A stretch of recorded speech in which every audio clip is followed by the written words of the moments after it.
Okay, great. So, hi, Charlie Harmon. Thank you so much for joining me this morning to talk Hello, about our Wendy. upcoming concert. Thank you for having me. Thank you. An absolute pleasure. On January the 31st, 2021, the Berkshire Chamber Players will be performing a piece here at the library. We'll be live streaming this concert, and they will be playing an arrangement of a Mozart piece that you put together. Can you tell us a little bit about your connection to the Berkshire Chamber Players and how you got involved in this? Well, almost 40 years ago, I met John Perkel. This was backstage, I think at what used to be called the Theater Concert Hall. The older building that used to be, well, I don't know where the cafeteria is now, but it used to be next to the cafeteria, way across the lawn from the shed. And Bernstein, I was Leonard Bernstein's assistant, and Mr. Bernstein was about to have a rehearsal with the student orchestra. I can never remember the correct name for the student orchestra, Berkshire Music Center Orchestra, I think. Mm-hmm. And so Mr. Bernstein went up to John Perkel and they introduced one another to themselves. And Bernstein said something like, "Are you nervous, John?" And so I thought it was my job to make sure John wasn't nervous. There was no reason for him to be nervous. And That was kind of you. We had a marvelous rehearsal, but I also made a very good friend. In fact, I made friends with every single librarian that I met at Tanglewood.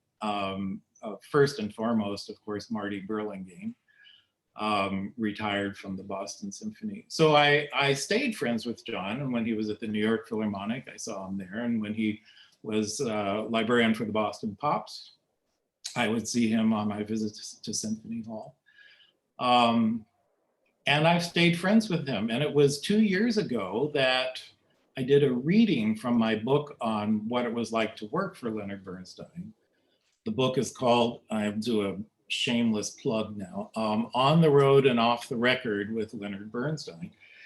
And I did a reading at the bookstore in Lenox, and John and Barbara were there. And so we reconnected, we reestablished our long-term friendship. And then when John told me that he was retired, which just floored me, he also said what he was doing, and he was putting together this chamber series at the Stockbridge Public Library. And that got me really excited, because that's exactly the sort of thing John does best, at least in his retirement. And so that's my connection with these musicians. That's great. So it's such a nice story. Thank you.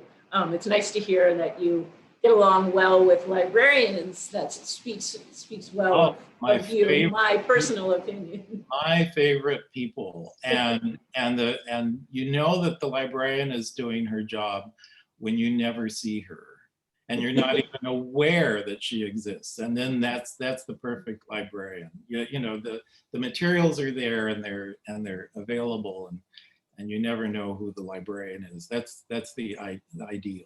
Sure. So let's talk music for a bit. We have going to be performed Mozart's Variations for Piano, Forehands, K501. And you arranged this for clarinet and string quartet. What got you interested in arranging a Mozart piece? Well, there can never be too much Mozart. That's the first thing. And another thing is that he did arrangements of his own works.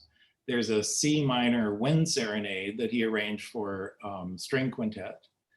That's a famous arrangement.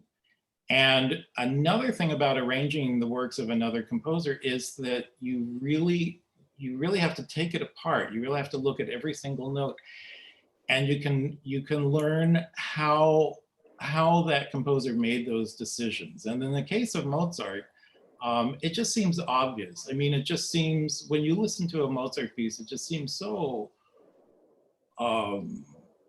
inspired from beginning to end. How could he possibly have had any choices to make? Well, he made a lot of choices. One of the things that, as a pianist, I can say is the most fun in playing the piano and in playing Mozart is he wrote a fair number of works for two people at one keyboard. And he began writing pieces for him and his sister Nannerl, which they would perform in public. But then later on, he wrote for himself and some of his pupils. And I think he honestly worked out in his last few years, he worked out some of his ideas about counterpoint, one voice against another, on the piano rather than in his, and then used what he had solved in his larger works. But there's something that happens when he really gets going. There's a kind of a wind up music box sound. And when you have two people at one piano, it can sound completely mechanical, and it's this wall of sound.